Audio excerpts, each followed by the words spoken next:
Et Hortense Diftin nous a rejoint. Bonjour Hortense. Bonjour Elena, bonjour tout le monde. Bonjour. Alors Hortense, mercredi dernier avec Roland Pérez, vous avez parlé, je vous ai bien écouté, des caps de la petite enfance. Oui. Aujourd'hui, nous parlons aussi. de l'adolescence, 2 chroniques sur les enfants en 8 jours, mais là vous devez être crevé. Vous allez me Hortense. tuer, vous Elena. êtes complètement déprimée. Parce que comment survivre à nos ados, j'aurais envie de dire en ne faisant pas d'enfants. Comme ça on est tranquille, on a beau dire ce qu'on veut. Les enfants ça va bien 2 minutes. Parce qu'avant de passer, comme vous le disiez, le cap de l'adolescence, on sera déjà passé par les joies du cap de la petite enfance et de l'enfance tout court. Et si on y a survécu, on a le droit à l'adolescence. Mais là c'est vrai que c'est différent. D'ailleurs le dicton petits enfants, petits soucis, grands enfants, grands soucis prend tout son sens à ce moment-là. Alors, un des rares avantages, vous le disiez tout à l'heure, mais pas des moindres, quand l'enfant est petit, c'est qu'il ne remet jamais en cause votre intelligence.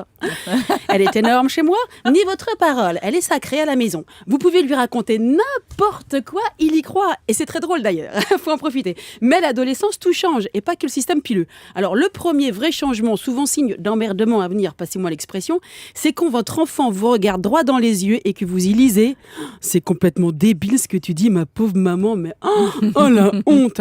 Et là, vous avez envie de lui répondre « Franchement, je préfère avoir l'air débile que d'avoir tous les boutons que tu as sur la tronche. » Alors, faut s'y faire.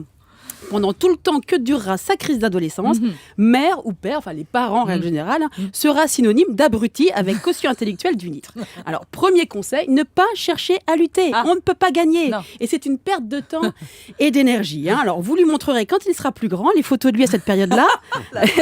Et là, vous l'aurez, votre vengeance. On n'est jamais aussi mignon qu'à 13 ans. Alors, Ils sont beaucoup plus mignons qu'on ne l'était. Quand même. Autre changement. Avec les dents en métal, là, je suis pas sûre. Vous êtes sympa, Philippe Jamais. Alors, autre changement notable aussi, c'est le bisou. Votre ado essaie d'éviter le bisou du au revoir ou le bisou du bonjour. Ah oui, parce qu'en plus de vous trouver bête, vous le dégoûtez. C'est ça aussi. Alors, c'est une période aussi où l'enfant arrête de vous parler. Enfin, surtout à vous, les parents. Avec ses copains, il ne s'arrête jamais. Il est au téléphone tout le temps. Voilà. Et le peu de fois où vous adresse la parole, on préférait qu'il se taise. Parce qu'on se rend compte que son vocabulaire, c'est bien restreint depuis la dernière fois. C'est... Arrête, mais tu connais même pas, mais tu comprends rien, on s'en fiche. Ah, il dit pas on s'en fiche, vous êtes ça gentil. se fait trop pas. Par contre, je peux avoir mon argent de poche. L'argent de poche. Deuxième petite vengeance. Lui donner le billet avec un qu'est-ce qu'on dit, encore mieux apprécié par votre ado s'il est entouré de ses copains. Merci qui, toujours sans lâcher le billet. Merci maman. Maman qui? Oh, t'es lourde. Maman que j'aime. Il faut savoir aussi que pour un ado, dire à sa mère qu'il l'aime est un véritable supplice. Moi, je me souviens, à son âge, j'étais pareil. Et j'avais rien non plus d'intéressant, ou pas d'ailleurs, à raconter à mes parents. Alors, troisième conseil, acceptez donc que l'ado n'ait rien à vous raconter, qu'il se rassure. Nous non plus, on n'a rien à lui raconter. Et ne vous inquiétez pas, l'envie de vous reparler lui reviendra. Enfin, de vous reparler, pardon, lui reviendra le jour où vous redeviendrez intelligente, c'est-à-dire le jour de ses 20 ans. Non. Oui. Docteur, dites-nous.